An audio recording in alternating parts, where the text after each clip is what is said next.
This is a very strong message that the RSS has sent to China by putting Tiananmen reminder on its mouthpiece front page, making a big statement through RSS mouthpiece. And the Rashtriya Swayamsevak Sangh has put 1989 massacre anniversary on its cover page, which is in fact, remember, a reminder to China amidst a tense border face-off that the two countries are indulged in North Ladakh and also some regions of Sikkim. In fact, the RSS through its mouthpiece organizer has called the 1989 massacre of students in Beijing's Tiananmen Square by the PLA on the cover of its latest issue, and in fact has also used the iconic photograph of a solitary young man standing up to a column of tanks that the communist rulers at that time had rushed on June 4th, 1989 to break up a defiant protest by students who were demanding, among other things, more political freedom in China. And in fact, that iconic image is fresh as it was in everyone's mind, and the RSS making a strong statement by putting this on their cover page. Let's go across to my colleague Hina Gambhir, who's joining me from the Newspit now for more inputs on this. Hina, I believe you can also show us that page of the RSS mouthpiece organizer and what is the message that they are trying to send through it.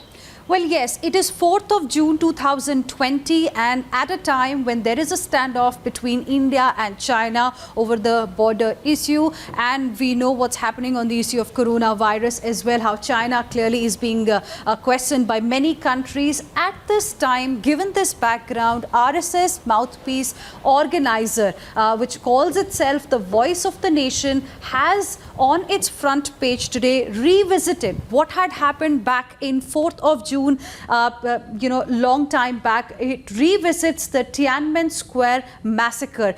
That's the big focus that we have, and we want to show to our viewers. This is the edition's front page. Let's just go down and read what exactly is mentioned on the front page and how RSS is now trying to send a message. And as you were talking about this iconic image that has been used, and this is that iconic image which brings back the memories of this massacre of students who were protesting for just a little more political freedom back in the year 1989 against the PLA. And there you can see this solitary man in front of this large number of tanks that you can see standing here. And here's what the front page says, and I want to just read from this piece that is written here. Despite all attempts to erase the memory, the Tiananmen Square massacre by the communist regime of China on 4th of June 1989 continues to hound the Chinese Communist regime. When the Chinese Communist Party is facing the global backlash over COVID-19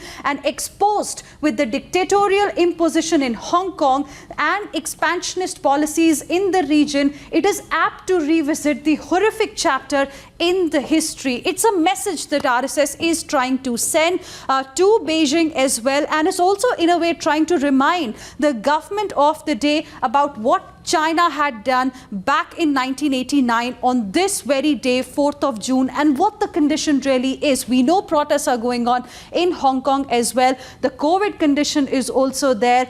China hasn't come out clearly on that. And third, very, very important, is the standoff that's going on along the LAC line of actual control between India and China. Back to you. Right. All right, thanks very much, Hina, for in fact showing us that that cover page of organizer. But how will it impact the two countries diplomatically, and also considering the military standoff that we are witnessing at the border? For more on this, let's go across to our national affairs editor Srinjoy Chaudhary, who's also live with me on the broadcast now. Srinjoy, just give us a sense of how this will be seen at a time when the government is making diplomatic as well as military efforts to really convince China to climb down from its position and also, once again go back to normal ties between the two countries. Well, this is clearly a considered decision by the government because the RSS would have also considered this and also spoken with the government before going out with what it has. This is really what the Global Times, Chinese Communist Party paper, has been doing all along. The Chinese Communist Party paper, the Global Times, has been speaking about the standoff in Ladakh in a very, very strong way. It has said that Indian troops crossed into Chinese territory. Indian troops crossed the line of actual control. It said that Indian troops have built up huge amounts of arms and armaments along the line of control. All these things have been said by the Global Times in recent days. Now, on the other hand, what the RSS has done has been a lot more subtle. It has only replayed what had happened in June 1989. And there it is very, very clear, because this is something the world is aware of. This is something everybody knows. And that picture, that iconic photograph, is just across all over the world. So this is only a reminder by the RSS of what had happened in 1989. It's a kind of veiled message to the Chinese that, look here, we know what you're up to, and look here, it is time you step back as far as Ladakh is concerned. So this would not have been done unilaterally. It would have had the full consent of the government. And yet the government can say that the RSS is an independent organization. The RSS is a social service organization. It has nothing to do with the government. And so the RSS can say what it can say. Well, Srinjoy, it's interesting that you believe that this step taken by the RSS to put Tiananmen Square anniversary on its front page of the mouthpiece could be done in consultation with the government. However, I just want to understand the way China has reacted to similar things in the past. We know how badly they sulk, whether it's the issue of Tibet or Taiwan or, anytime that they are reminded of their, of their history, of their events, which obviously did not work as per the expectations of the administration in Beijing. So what do you think, what do you reckon could be the response of China on this? The Chinese judge the media by their standards, which means that whatever the Indian media puts out, the Chinese believe has been planted by the Indian government, which is not really so. That happens in the Chinese media organs. It certainly does not happen in the Indian media at all. Now here, the RSS is really a very significant part of the Sangh Parivar. And here, virtually every member of the BJP, senior members beginning with the Prime Minister himself, are members of the RSS. So if the RSS has not informed, even casually, even informally, the government, it would be a little unusual. Maybe they have, we don't know for sure. But you would imagine... Okay, Srinjoy, I just want you to hold on to that point for a bit. Mr. Ratan Sharda is actually joining me on the phone line now. I want to understand from him only what was the RSS's thinking when they decided to put this on their cover. Mr. Sharda, good morning. Sir, help us understand this. This statement that the RSS is trying to make through its mouthpiece, is it government sanctioned?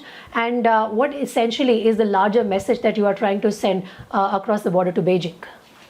See, first of all, RSS is not a BJP mouthpiece. Secondly, it has no government sanction, nor does it require any government sanction. And thirdly, we have every right to recall the not just persecution, but prosecution and mass murder of people who are fighting for democracy. And we must remind that China is built on the blood and the sweat of these people who have become unknown, people with no face, faceless millions who have been exploited to create this empire. And Communist Party is the biggest fascist party. This should never be lost. The message should never be lost. These are the people who also influenced the entire Naxalbari movement, which has led to violence of unmentionable dimensions for last so many decades. They have been behaving in a manner of a bully around the entire area. But Mr. Ratan Sharda, don't you think, Sure. Mr. Ratan Sharda, I know that the media in India obviously works differently than what the Chinese would allow their media to work on those lines. But at the same time, don't you think putting up the anniversary of Tiananmen Square on the cover page of RSS Mouthpiece Organizer, and it's not a secret that we have many RSS men, former and current, in the government as well, puts the position of the government in a bit of a tricky territory at a time when they're trying to work out a resolution of the face-off in Ladakh diplomatically? We are reducing the entire Chinese hegemonical imperialist ambitions onto one Ladakh small, geographical area. It is not limited to geographical area of Ladakh. It's a reminder to India that China will never give up. China will keep on pressurizing India and keep it occupied with these kind of non-important things. They can easily settle. They have settled McMahon line with Myanmar. What stops them from India? So this strategy of China is much bigger. This is just a small pin they have pricked. And China must know that people think differently. People of India have a different view of how China works and how China behaves with India. So it is in fact a support to the Indian government that they can say, this is how our people feel about you. And this is how the world feels about you. So people must speak up and we must build up opinion and government will be strengthened by it. My final question to you, Mr. Ratan Sharda. I also have Mr. Majid Memon on the phone line. Sir, I request you to hold on a bit. But final question to Ratan Sharda here. Do you think the RSS is trying to make a deliberate statement through this cover page? Because not too long back, the opposition led by the Congress was criticizing the RSS, even sent out a reminder that if your cadre is so disciplined, why don't you send them to the border? Is this some sort of an indication internally to the critics of RSS? This is to me. This is to me. Yes, Mr. Ratan Sharda, this is to you, sir. Yeah, see, Yes, RSS has been on the border for all these years. They were in the border in 1947 Pakistan attack on Jammu Kashmir. They were there during partition when Congress had run away. And when Nehru said in 1962 that he nearly said goodbye to entire Assam. So RSS always stood by the nation. If the call is given, RSS will definitely go to the border. The people who sit on the desk and talk of revolution have no idea what RSS is made of. When RSS can send young people to the near dangerous, infection field with PP suits, definitely that people are ready for any action. That's not the point. Point is, are we as a nation ready to be strong enough to look into the eyes of Chinese imperialism?